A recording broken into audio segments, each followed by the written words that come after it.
1 in 10 children in the Syracuse City Schools does not have a home to go to once they get out of school for the day.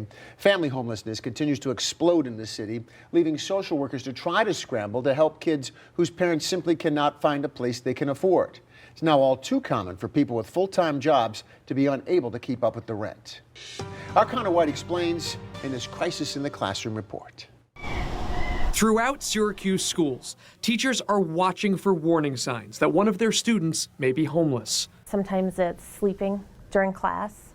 Sometimes it's tears and emotion. Amy Finney is entering her 10th year as a social worker in the city school district. Toothpaste, toothbrushes. She says she's never seen this many kids School supplies. without a place to call home. At the start of the school year, she says just over 1,400 kids met the definition for homelessness. 2 months later, she says it's about 1,800, or about 1 out of every 10 kids district-wide. How do younger children describe their situation? Do they know that they're in a tough spot? Younger kids, they'll say, oh, I'm sleeping at grandma's house, or I'm having a sleepover at TT's house. So it's more of they're not truly understanding the circumstances and the experiences that they're having. Finney says that they do what they can during school hours, but it can be painful at dismissal, knowing what kids might be returning home to.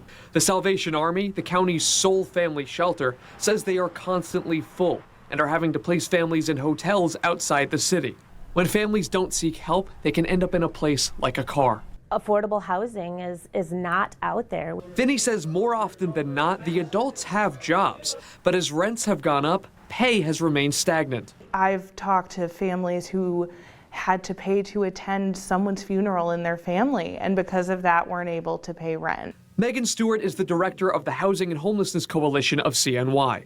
She says more families are facing those life-changing decisions than ever before, as people like her and Finney plead for more affordable housing. These aren't the same people who are cycling in and out of this system.